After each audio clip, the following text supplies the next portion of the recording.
সাহিত্য শাসিত পৰিষদ ভূখণ্ড সীমা নিৰ্ধাৰণৰ ক্ষেত্ৰত যি গভৰ্ণমেণ্টে প্ৰচেছ লৈছে এইটো জাতীয় মহাসভাৰ আমি ৱেলকাম জনাইছোঁ, থেংক ইউ জনাইছোঁ।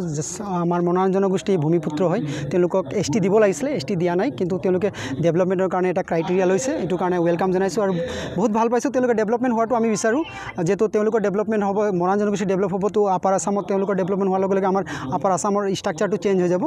বাট আমি আজি যি জৰুৰী সভা দিছোঁ, তাতে জৰুৰী সভাত আমাৰ ক'বলগীয়া একো নাই, কিন্তু তেওঁলোকে যি আছাম আমাৰ গেজেটেড নটিফিকেশ্যন তেওঁলোকে পাব্লিছ কৰিছে, এই গেজেটেড নটিফিকেশ্যনত আমাৰ O আৰু P অকণমান অবজেকশ্যন আছে। O আৰু P তেওঁলোকে চেঞ্চাছ ভিলেজ হিচাপে কৈছে, চেঞ্চাছ ভিলেজ, আৰু চেঞ্চাছ ভিলেজত কৈছে যে 50% পপুলেশ্যন হ'ব লাগে বুলি কৈছে মৰাণৰ কমিউনিটিৰ। তেতিয়া সেইবোৰ ভিলেজক তেওঁলোকৰ মানে এইটো মৰাণ অট'নমাছ কাউন্সিলত তেওঁলোকে ল'ব। কিন্তু আমাৰ চাহ জনগোষ্ঠীৰ বহুতো এনেকুৱা ভিলেজ আছে, যেনেকৈ মই যিটো ভিলেজত মই থাকোঁ, যিটো হেবেদা গাঁও, 2 নং হেবেদা গাঁও, তাত মৰাণ জনগোষ্ঠীৰ জনসংখ্যা 35% বিলো আছে।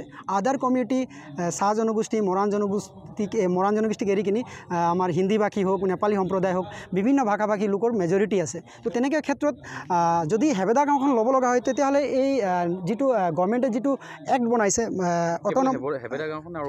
অন্যান্য বহুতো গাঁও আছে, যিবোৰ গাঁৱত যথেষ্ট তেওঁলোকে মানে 50% যিটো মানে তেওঁলোকৰ O আৰু P যিটো তেওঁলোকে 2 ছেকশ্যনত যিটো মেনশ্যন কৰিছে, সেইটো ক্ৰাইটেৰিয়াটো ফুলফিল হোৱা নাই। ফুলফিল নোহোৱাকৈ এতিয়া তেওঁলোকে এখন নটিফিকেশ্যন এটা জাৰি কৰি দিছে। এইখন নটিফিকেশ্যনত য'ত তেওঁলোকে আমাৰ DC অফিচৰ পৰা এটা জাৰি কৰি দিছে যে এইবোৰ চেঞ্চাছ 2011 চেঞ্চাছৰ মতে হয়, য'ত মানে এইবোৰ গাঁও আহিব লাগে।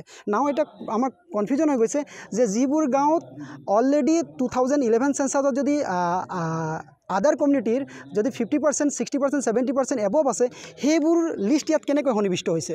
ছামথিং কিবা এটা মানে ইয়াত লিষ্টবোৰ যাতে ৰিভেৰিফিকেশ্যন এটা হ'ব লাগে বুলি আমি জাতীয় মহাসভাৰ পৰা দাবী জনাওঁ। এইটো ক্ষেত্ৰত আপোনালোকে কিবা ব্যৱস্থা ল'ব? মই আমাৰ আজি আলোচনা চলি আছে।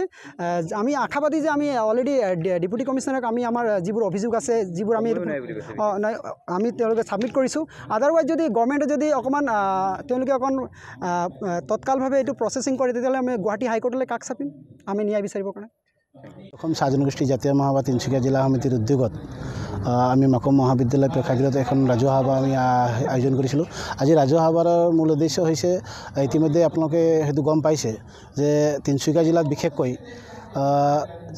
মৰাণ সাহিত্য শাসিত পৰিষদ যি গঠনৰ যি প্ৰক্ৰিয়া আৰম্ভ হৈছে, সেই প্ৰক্ৰিয়াৰ মাজত আমি দেখা পাইছোঁ যে চাহ জনগোষ্ঠী যি আদিবাসী অধ্যুষিত অঞ্চল, যিবিলাক গাঁও বস্তি অঞ্চলত যিবিলাক আমাৰ মানুহ বসবাস প্ৰধান বেছি আছে, সেই অঞ্চলবিলাকো মৰাণ সাহিত্য শাসিত পৰিষদৰ যি ভূখণ্ড সীমা যি নিৰ্ধাৰণ, সেই ভূখণ্ড সীমা নিৰ্ধাৰণৰ তালিকাত আমি খচৰা প্ৰস্তুত হৈছে। আমি জিলা আয়ুক্তৰ যোগেদি আমি 16 তাৰিখে যি নটিফিকেশ্যন ওলালে, আমি সেই গেজেট নটিফিকেশ্যন জৰিয়তে আমি গম পালোঁ।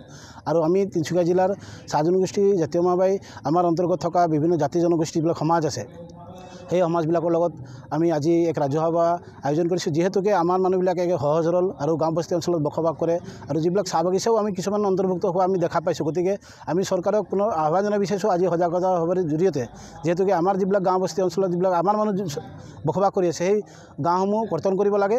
আৰু মৰাণ সাহিত্য শাসিত পৰিষদ যি গঠন কৰিবলৈ গৈ আছে, বা যি তেওঁলোকক সাহিত্য শাসিত পৰিষদৰ যি ভূখণ্ড সীমা নিৰ্ধাৰণ কৰি সাহিত্য শাসিত প্ৰদান কৰিব, তাত আমাৰ কোনো ক'বলগীয়া নাই। তাত বৰঞ্চ আমি আদৰণি জনাইছোঁ, কাৰণ দীৰ্ঘদিন ধৰি মৰাণ জনগোষ্ঠীয়ে তিনিচুকীয়াত আৰু বিভিন্ন জিলাত বসবাস কৰি, বিশেষকৈ তিনিচুকীয়া জিলাত তেওঁলোকে বিভিন্ন জাতি জনগোষ্ঠীৰ লগত সমিল মিলেৰে থাকি পেলাই তেওঁলোকে নিজৰ জনগোষ্ঠীৰ যি প্ৰাপ্য অধিকাৰ, সেইবিলাকৰ কাৰণে দীৰ্ঘদিন তেওঁলোকে মাত মাতি আহিছে। আৰু বৰ্তমান চৰকাৰে হয়তো উপলব্ধি কৰি তেওঁলোকক সাহিত্য শাসিত পৰিষদ তেওঁলোকে দিবলৈ বিচাৰিছে বা দিছে।